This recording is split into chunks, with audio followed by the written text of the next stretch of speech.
I was probably 5 years old the first time my mom took my hands, held them out in front of me, and told me that she never wanted to see me extend these hands in front of someone for money. Her dream was to see her daughters become successful, independent women. This was a recurring dialogue in my house, and it made sense coming from a housewife who spent her best years raising her 4 kids. She just wanted something different for us.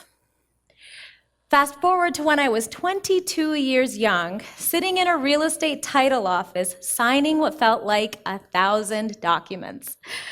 I was buying a house for my mom.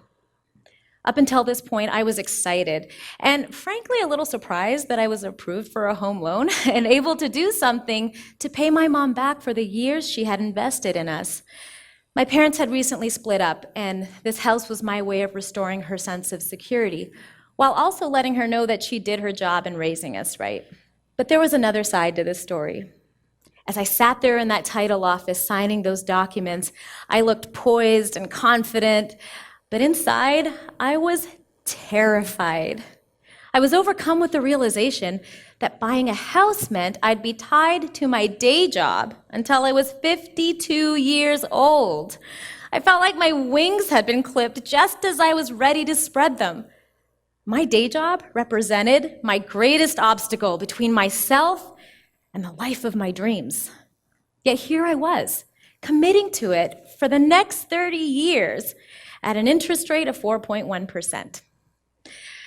Over the next few months, I became increasingly resentful of my job. I felt like the gray walls of my cubicle were closing in on me.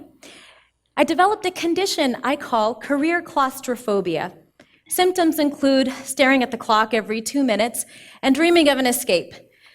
A bit like prison, I would imagine. And I wasn't alone. According to a recent Deloitte Shift Index survey, 87% of Americans lack passion for their jobs. And what's more disturbing is that we're spending a whopping 90,000 hours of our lives at work. This lack of enthusiasm has led to burnout, broken marriages, and countless hours in therapist's office wondering why we aren't happy. I did the logical thing at the time, and I began to scale back my life. I downgraded my car. I'd pack my lunch for work every day, and I would bid my friends farewell as they, not me, they would set off to travel the world. All work and no play wasn't working out for me. I figured I had 2 options at this point. Either I continued to pinch every penny and lived a life of scarcity, or I found a way to make more money. I chose the latter. With a big chunk of my paycheck going to the mortgage every month, I didn't have a lot of money to invest, but what I did have was the motivation to pay off my mom's house before I turned 30, evenings and weekends, and Google. Around that time, I read an article online about a speed dating company in New York City.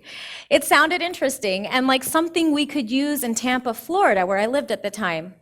I registered the domain tampaspeeddate.com for $10, had my brother develop the website, and found myself officially running a side hustle.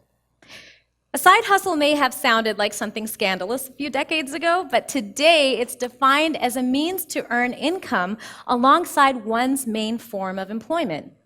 What it isn't is a second job where you're working for someone else. Side hustles are typically born out of purpose and passion, something most of us look for in our day jobs but never find. I ran Tampa Speed Date for roughly a year before business started to slow down, and although it remained profitable, it just wasn't bringing in the money I needed to meet my goal of paying off my mom's house before I turned 30. So I shut it down and decided to try something else. I began to mine my abilities for something I could apply to another low-risk, service-based business. By this point, I had worked for 3 different employers and considered myself somewhat of a pro when it came to interviewing and resume writing. So I decided to put these skills to use by training other adults to do the same. I'd spend my weekdays working my day job, my weeknights writing the curriculum, and my weekends training adult students. I had originally started this business as a means to earn more money, but I got something else along the way, a sense of personal accomplishment. Watching these people learn and implement what I was teaching them and then witnessing their careers flourish as a result, gave me a sense of satisfaction that my day job never could. Maslow's hierarchy describes personal accomplishment as a basic human need, and this hustle gave me that. At the same time, it brought in the money I needed to pay off my mom's house by the time I was 28 years old, 2 years ahead of my goal. Since that time, I've run a series of side hustles, everything from real estate investing to media production to motivational speaking, and each one has enriched my life in its own unique way. Today, I'm going to share with all of you my 3 top reasons why everyone needs a side hustle. The first, and arguably the most important reason you need to start a side hustle, is that it can make you happier.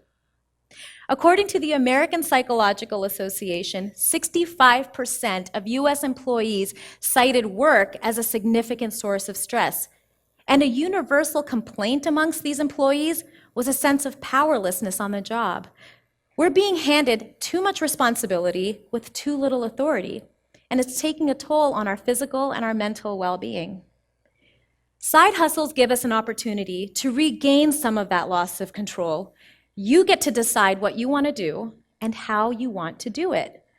This degree of autonomy rarely exists in the workplace, but has a positive effect on our level of happiness.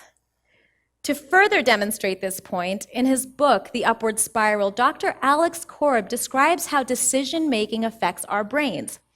Actively choosing causes changes in attention circuits, which increases dopamine activity. Dopamine is one of the main neurotransmitters in our brains responsible for our perception of pleasure. In other words, being able to call the shots is directly correlated with the boost in pleasure. This is why side hustlers are willing to work longer hours, oftentimes for less pay outside of their day jobs. And it should come as no surprise that a side effect of being happier is that you're more likely to be successful on the job. A study conducted by economists at the University of Warwick discovered that happier employees were 12% more productive. And employers aren't blind to this. Discussions about work-life balance are no longer off the table in interviews, with time off and flexible schedule being negotiated right alongside salaries. In my personal experience, I've steadily moved into leadership positions, and I credit my side hustles with keeping me energized and motivated.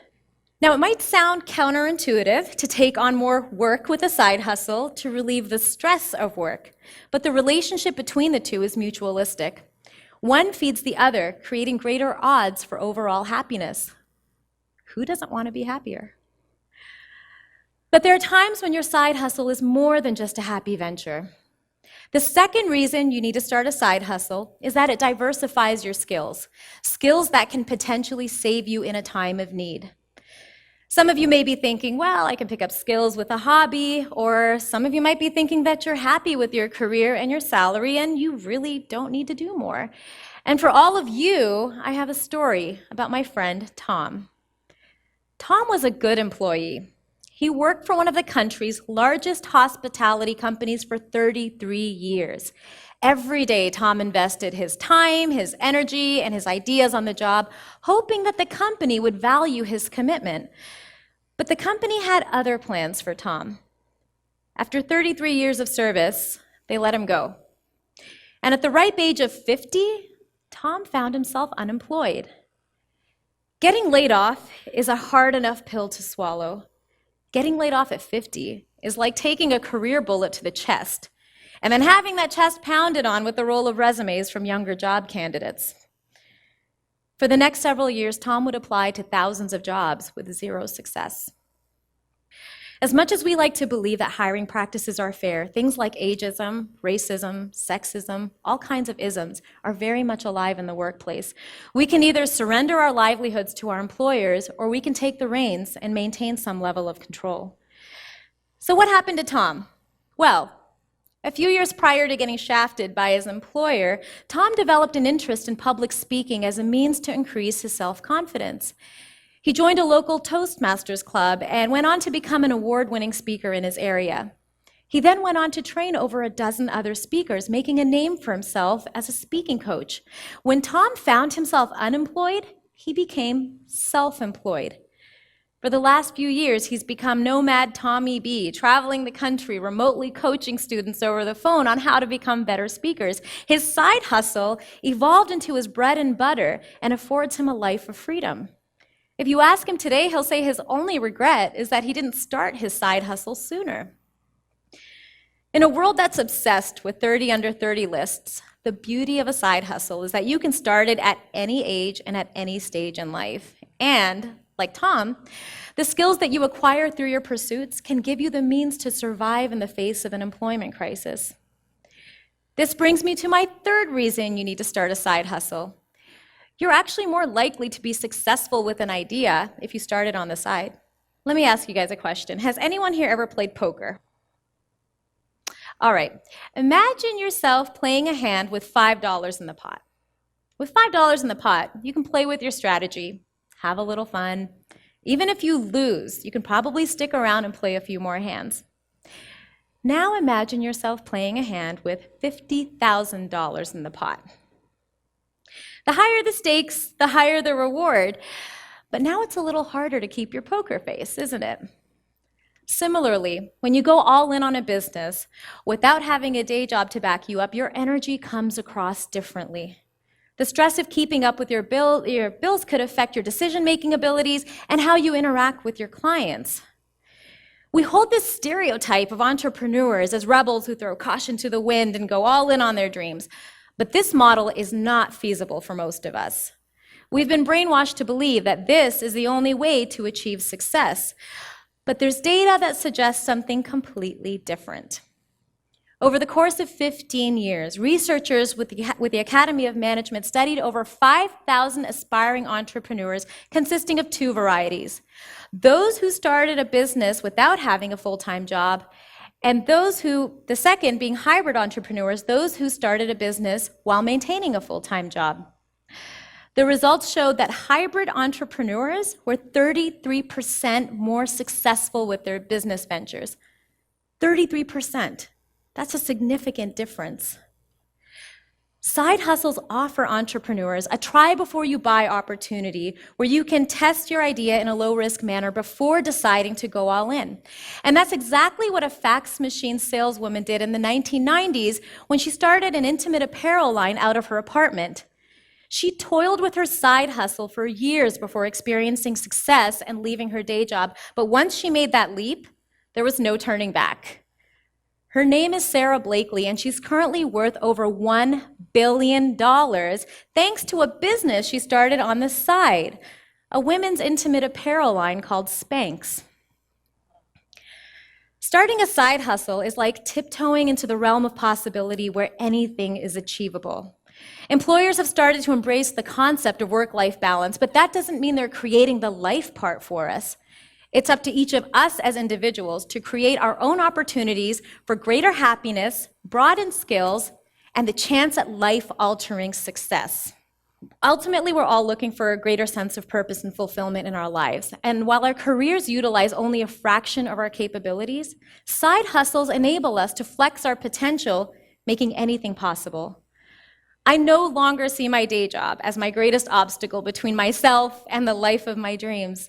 In fact, I see it as a great facilitator. It enables me to take on side hustles and continuously revise my strategy until I get it right. My day job earns me a living, but my side hustles create a life that I look forward to waking up to every day. I leave you with these 5 nuggets of wisdom as you consider starting your next business venture. Number 1, start with something you love. If you love what you do, you're likely to make more time for it. Number 2, learn everything you can about the business before you begin. A little bit of patience in the learning process can go a long way. Number 3, talk about your side hustle as though success is inevitable. Your passion will be infectious, turning skeptics into supporters. Number 4, place a fair value on the service or product that you're offering. If you believe it's worth something, others will too. And number 5, finally, if anybody comes to me with an idea, be it my friends or my future children, I'll tell them this: go for it, but don't quit your day job. Thank you.